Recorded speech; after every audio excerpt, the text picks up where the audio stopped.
അൽഹംദുലില്ലാ വലിയ കുഴപ്പമല്ല. അപ്പൊ അവനെ കുറച്ചും കൂടെ ഹെൽപ്പ് ചെയ്ത് മുന്നോട്ട് കൊണ്ടുവരണം. തെറാപ്പിക്കൊക്കെ കൊണ്ടുപോയി. പക്ഷെ നിങ്ങളാൽ കഴിയുന്ന എനിക്ക് വീടിന് വേണ്ടി, വേറെ ഒന്നിനുമല്ല, ഈ വീട് എനിക്ക് റെന്റ് കൊടുക്കാൻ പറ്റാത്ത, അള്ളാഹു സത്യം, പറ്റാത്തൊരവസ്ഥയാണ്. നിങ്ങളുടെ സഹോദരങ്ങളെ, നിങ്ങളെ പെങ്ങളെ പോലെ കണ്ടിട്ട് എനിക്ക് വീട് ഇപ്പം ഇങ്ങനെയൊന്നും ആവുമെന്ന് വിചാരിച്ചില്ല. ജീവിതം പരാജയമായി പോയി എന്ന് വെച്ചാല് ബന്ധം നിർത്തിയിട്ട് 2.5 വർഷമായി. ഇവിടം വരെയൊക്കെ തുഴഞ്ഞെത്തി. പക്ഷെ ഇനി വാടക കൊടുക്കാൻ പറ്റുന്നില്ല. മക്കൾ തലയെടുത്ത് വരുമ്പം അവരെ ഭക്ഷണം, വിദ്യാഭ്യാസം എല്ലാം കൂടെ എന്നെ കൊണ്ട് താങ്ങുന്നില്ല. അപ്പൊ എനിക്ക് കറണ്ട് ബില്ല് എല്ലാം കൂടെ പറ്റുന്നില്ല. ഒറ്റയ്ക്കുള്ള അതാകുമ്പോ ഉമ്മാരെ വാപ്പാരെ ഒരു ഹെൽപ്പ് അടുത്തുണ്ടെങ്കിൽ കാണും. ഉപ്പാക്ക് ഇങ്ങനെ അവസ്ഥ, വയ്യാണ്ടൊരു അവസ്ഥ ആയതാണ് മെയിൻ ആയിട്ടും പ്രശ്നം. കാരണം വെച്ചാൽ എനിക്ക് വാടക കൊടുക്കാൻ പറ്റുന്നില്ല. 3500 എന്നെ കൊണ്ട് പറ്റുന്നില്ല. മക്കൾക്ക് ഇനിയിപ്പോ സ്കൂൾ ഉറപ്പ് ചെലവായി. തറപ്പം വീടിന് അറിയാലോ, അകമെങ്കിലും പൂശി, മോക്ക് അലർജി ഉള്ളതാണ്, പൊടി ഭയങ്കര പ്രശ്നമാണ്. അപ്പൊ അകമെങ്കിലും വൃത്തിയാക്കി, ബാത്റൂമും ഒരു അടുക്കള ഹാളെങ്കിലും വൃത്തിയാക്കിക്കൊണ്ട്, സിറ്റ് ഔട്ട് ആളെ അങ്ങോട്ട് പൂശിക്കൊണ്ട് അങ്ങ് കയറണം എന്ന് ഒരു നിയത്തുണ്ട്. പിന്നെ സഹായിക്കാൻ ഞാൻ പല പോസ്റ്റ് ഇട്ടിട്ടുണ്ട്.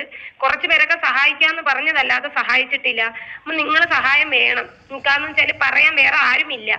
ഒന്നാമത്തെ കാര്യം, കാരണം ഈ 3 മക്കളെ നോക്കാനും, പൊടി മക്കളല്ലേ, ആരെ ഏൽപ്പിച്ചിട്ട് ഞാൻ ജോലിക്ക് പോകും? കടയിലൊക്കെ ഒരുപാട് തിരക്കിയപ്പോഴും വൈകുന്നേരം വരെ നിൽക്കണം.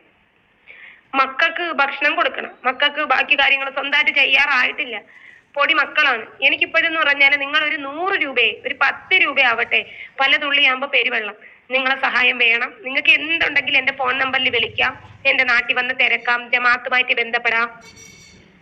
എന്റെ വീട് ജമാഅത്തിന്റെ തൊട്ടടുത്താണ്. അപ്പൊ നിങ്ങളെ സഹായം എനിക്ക് വേണം. കാരണം എന്ന് വെച്ചാല് ഞാനൊരു പെണ്ണിങ്ങനെ വന്നിട്ട് പറയണമെങ്കിൽ അത്രയും നിവർത്തിയില്ലാത്തത് കൊണ്ടാണ്. എനിക്കൊരു ജോലിക്ക് പോയി എന്റെ മക്കളെ പോറ്റാനാണ്. ഇനിയിപ്പോ ഇതാര് കണ്ടിട്ട് എന്നെ പരിഹസിച്ചാലും പ്രശ്നമില്ല. കാരണം എന്റെ മക്കൾക്ക് കിടക്കാൻ വേണ്ടിയാണ്. ഞാൻ അനുഭവിക്കുന്ന വേദന എനിക്ക് റബ്ബിന് മാത്രം അറിയാം. അപ്പോഴും നിങ്ങളെ സഹായം എനിക്ക് കിട്ടിയാല് അൽഹംദുലില്ലാ, എനിക്ക് പല തുള്ളി പെരുവെള്ളം, എന്റെ വീട് വാർപ്പ് കെട്ടമെങ്കിലും ആയെങ്കിൽ എന്നൊരു ഇതിലിരിക്കുകയാണ്. കാരണം റെന്റ് എനിക്ക് കൊടുക്കുന്ന, റെന്റ് നിർബന്ധമാണ്. എനിക്ക് കൊടുക്കാൻ നിവർത്തിയില്ല.